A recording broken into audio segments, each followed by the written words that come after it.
मोहब्बत कौन करता है, सियासत कौन करता है, मुझे मालूम है मेरी हिफाजत कौन करता है। और हम ही ने लाज रखी है बुजुर्गों की यहाँ, वरना सभी टुकड़ों पे पलते हैं, बगावत कौन करता है। भाई साहब, आपको दो चीजें समझनी पड़ेंगी।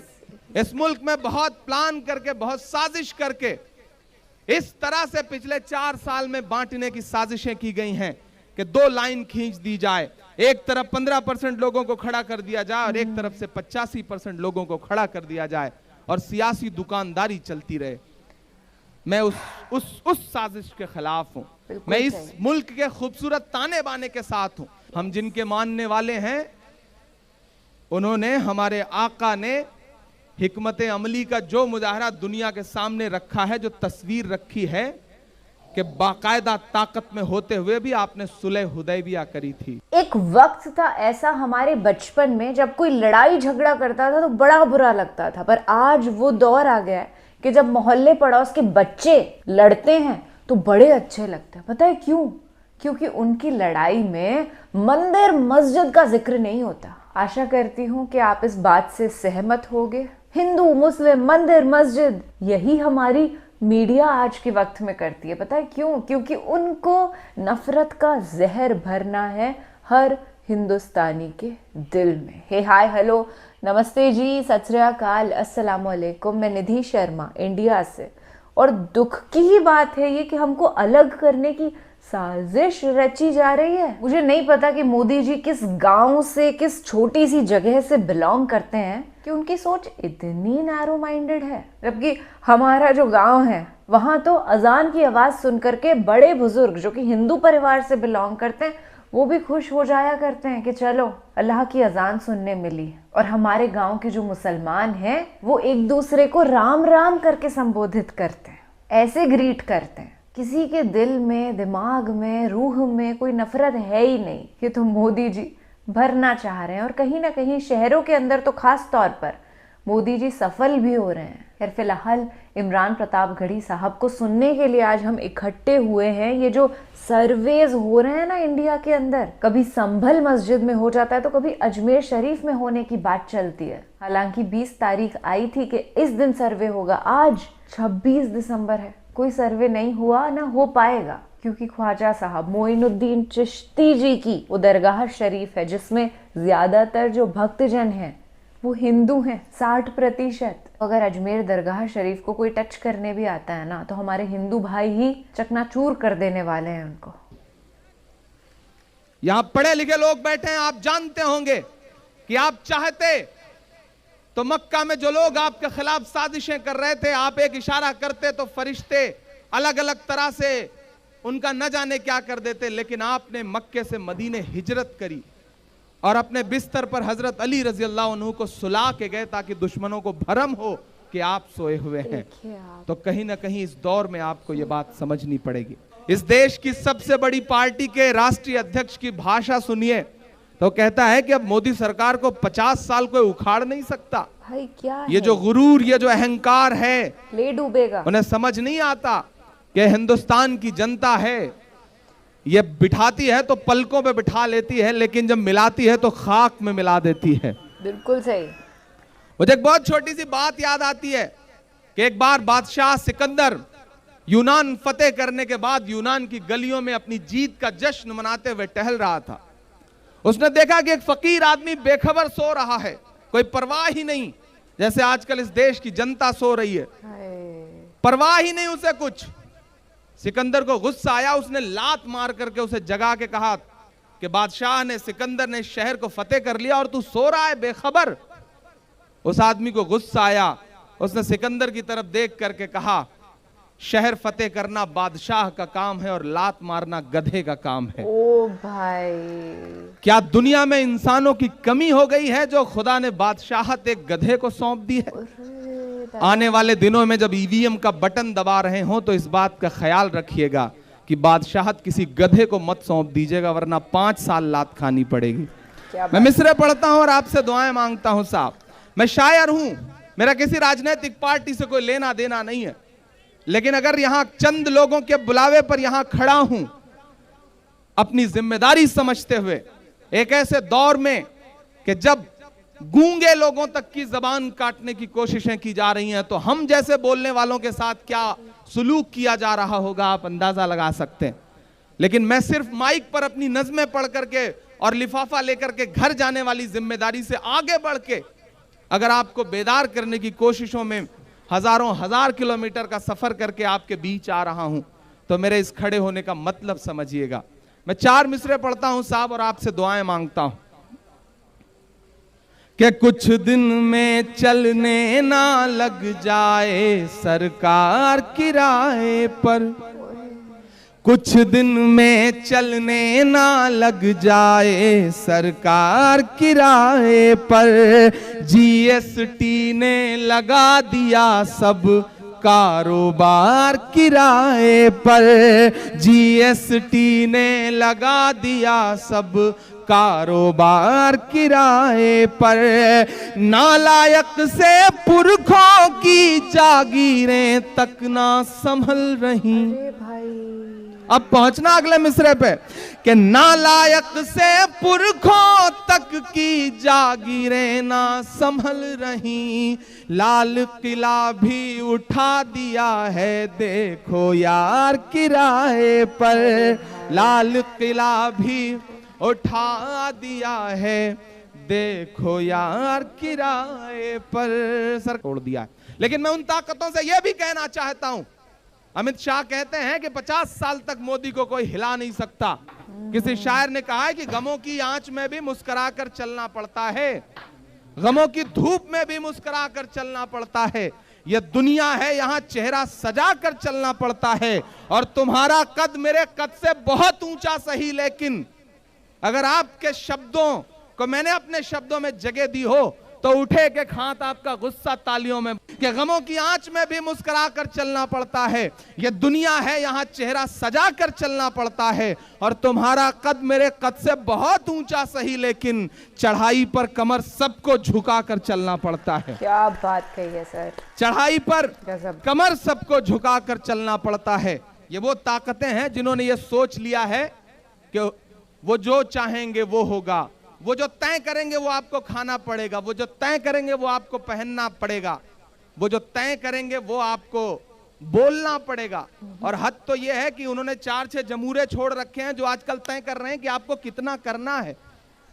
वो बताएंगे कि इतने बच्चे पैदा करो, ये करो, वो करो, ऐसे ऐसे जमूरे छोड़ रखे हैं। ये कभी नहीं होता था मेरे मुल्क में। ये गांधी के सपनों का भारत है, ये वो भारत है जिसे मौलाना आजाद से लेकर के पंडित नेहरू से लेकर के उस वक्त के जो बड़े लोग थे उन्होंने अपने ख्वाबों में जो खाका बनाया था, उस खाके में अपने खून से उस कैनवस में इसका रंग भरा था। आज वो कहीं ना कहीं टूटता हुआ दिख रहा है। राम का मंदिर बनाने वाले लोग नाथू राम का मंदिर बना रहे हैं और लोग चुप हैं। ऐसे दौर में खड़ा होकर के मैं 4 मिसरे पढ़ता हूं साहब कि नफरत वाली राय बनाना सिखा रहे हैं मोदी जी। मिसरे सुनिएगा साहब, कैसी कैसी बातें खड़े होकर के वो माइक पे भाषणों में करते हैं कि नफरत वाली राय बनाना सिखा रहे हैं मोदी जी, जुमलों का अध्याय बनाना सिखा रहे हैं मोदी जी, रोजगार के नाम पे सबके हाथ पकौड़ा पकड़ा कर, सच में रोजगार के नाम पे सबके हाथ पकौड़ा पकड़ा कर, गटर गैस से चाय बनाना सिखा रहे हैं मोदी जी, गटर गैस से चाय बनाना सिखा रहे हैं मोदी जी। अच्छा, जो पूरी हुकूमत आई इसके पीछे जो पूरा ताना बाना बुना गया, एक बाबा छोड़े गए। एक बाबा हैं जो दुनिया की हर बीमारी के इलाज का दावा करते हैं, लेकिन आज तक अपनी फड़कती हुई आंख नहीं सही कर पाए। मैं नाम नहीं लूंगा, नहीं आप जान जाएंगे कि मैं बाबा रामदेव जी की बात कर रहा हूं। बिल्कुल सही। काला धन ले आ रहे थे, 35 रुपए लीटर जो है वो डीजल और पेट्रोल बिकवा रहे थे। ऐसा लग रहा था कि सरकार बन जाएगी तो किसी को इनकम टैक्स नहीं देना पड़ेगा।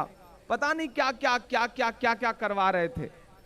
लेकिन आज जब टीवी चैनलों पे उनसे पूछा जाता है कि आप जो काला धन ला रहे थे वो कहां गया, तो जो एक आंख फड़कती थी दूसरी भी फड़कने लगती है, कोई जवाब नहीं देते हैं। मैंने तो बस 4 मिसरे पढ़े उनके लिए। उन्होंने पिछले दिनों हरियाणा के पीस एम्बेसडर हैं, वो हरियाणा गवर्नमेंट के पीस एम्बेसडर होते हुए उन्होंने कहा कि कानून ने मेरे हाथ बांध रखे हैं, वरना जो जय नहीं बोलते मैं तो उनकी गर्दनें कटवा देता। तो मैंने 4 मिसरे पढ़े और आपसे दुआएं मांगता हूं। मैंने बस महज एक सवाल पूछा बड़ा मजे का, कि जो नफरत के सबब उठी थी वो ललकार किसकी थी। उधर जो पीछे लोग खड़े हैं वो बिल्कुल चुप हैं, उसी तरह जैसे आजकल अडवाणी जी संसद में चुप रहते हैं। तो थोड़ा सा आप सबकी भी शिरकत हो तो अच्छा लगेगा। थोड़ा सा आप लोग भी जुबान खोलें, अपना हाथ खोलें। मैं पढ़ता हूं, बड़ी मेहनतों से सजाई है जन संघर्ष यात्रा, कितने संघर्ष के बाद आज की ये शाम आई है। तो मैं चाह रहा हूं कि इसे बहुत यादगार बनाया जाए, इसे तारीखी बनाया जाए। कि जो नफरत के सबब उठी थी वो ललकार किसकी थी, हमारे खून को प्यासी थी वो तलवार किसकी थी, हमारे खून को प्यासी थी वो तलवार किसकी थी। हमारी गर्दने मत काटिए, बस ये बता दीजिए जिसे तुम पहन कर भागे थे वो सलवार किसकी थी। जिसे के झूठ का कारोबार नहीं चलने देंगे, तेरा अत्याचार नहीं चलने देंगे। जो किसान के सीने पर गोली मारे, हम ऐसी सरकार नहीं चलने देंगे, हम ऐसी सरकार नहीं चलने देंगे। एक बहुत जरूरी बात जो मैं आपसे बांटना चाहता हूं, जो मैं आपसे खास तौर से यहां कहने के लिए आया हूं, महाराष्ट्र वालों, भुसावल वालों और उसके एतराफ के तमाम लोगों, यहां औरंगाबाद से लोग बैठे हैं, नांदेड़ से लोग बैठे हैं, अलग अलग खित्ते से आए हुए लोग बैठे हैं। मैं जिस सूबे से आता हूं, पिछले दिनों, पिछले साल जब वहां हुकूमत बदली तो आपको जान के हैरत होगी कि आपकी नुमाइंदगी करने वाले जो एमएलएज थे उसमें से 22, 2000, 2500, 1500, 1600, हत्ता के 400, 500 तक वोट से चुनाव हार गए।